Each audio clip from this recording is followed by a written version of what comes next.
Hello guys, welcome back to our channel Winsworld TV. So malapit nang makumplito ng ating pambato na si former 3 World Division Champion, Cuadro Alas-Angas ng Pinas, Jonriel Casimero ang huling intense training nito. Ayon naman sa ating mga kaibigan at mapagkatiwalaan na mga source ay grabe talaga ang ipinagbago ng ating nag-iisang Cuadro Alas Jonriel Casimero. Unahin natin ang kanyang lakas ng pagsuntok na lalo pa itong lumakas, pagiging maliksi na mas mabilis na siya kontra dati, pagiging polido ang mga suntok, na mas polido na ngayon kaysa noon, pagiging matibay na bodega na mas pinatibay ngayon kaysa noon, pagiging madiskarte na mas pinagaling pa.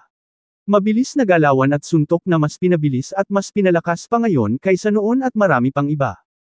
Dagdag pa ng ating source ay pinapalakas nila ngayon ang resistensya ng ating pambato na si Jonriel Casimero, para hindi ito madaling mapagod or hingalin pagdating ng kanyang laban, at iniingatan nila ngayon ang lahat ng training ni Cuadro Alas Jonriel Casimero para iwas injury, dahil sa sobrang training nito, lalo na ilang linggo na lang ay sasabak na muli itong si Jonriel Casimero sa ibabaw ng boxing ring. Dagdag pa sa ating mga balita, ay tila ayaw paring tigilan ng mga destruction ang ating pambato na si Cuadro Alas Jonriel Casimero. Dahil sa gitna ng kanyang paghahanda kontra Saul Sanchez, ay marami itong natatanggap na hindi magandang mga topic mula sa kanyang nakaraan, ngunit ganun pa man ay malalampasan pa rin ng ating pambato na si Jonriel Casimero, dahil hinding-hindi siya papaapekto sa mga taong mapanira. Dahil isa siyang maangas, malakas at may pusong Pinoy at lalong-lalo na sa nagbibigay sa kanya ng suporta. Dumako naman tayo sa iba pang mga balita. Naoya Inoue formal ng tinanggihan ng alok na 750 milyon pesos ng isang bilyonaryo sa bansang Saudi Arabia. Inalok si Naoya Inoue ng nakakalula na pera, para lamang lumabas ng kanyang bansa at lumaban dito.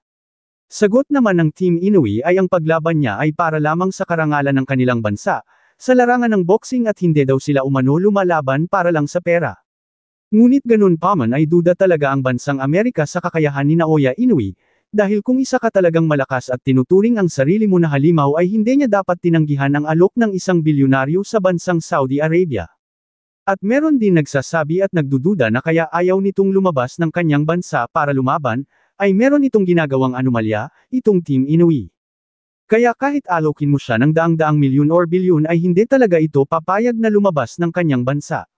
Dahil takot ang Team Inoue na matalo kapag sa iba nagaganapin ang kanyang mga laban, malaki ang takot ng Team Inoue na lumaban sa labas ng kanilang bansa. Ikumpara mo naman sila ni Jonriel Casimero ay talagang lumalabas na, si Jonriel Casimero talaga ang tunay na halimaw, dahil siya pa ang dumadayo sa bansa ng kanyang kalaban para ito ay labanan. Ano sa tingin nyo guys, isa ba talagang halimaw itong si Naoya Inoue or hindi? Just comment down below. Thank you for watching, salamat sa inyong panunood. This is Winsworld TV, saying peace, love and good vibes lang tayo lagi, okay, alright.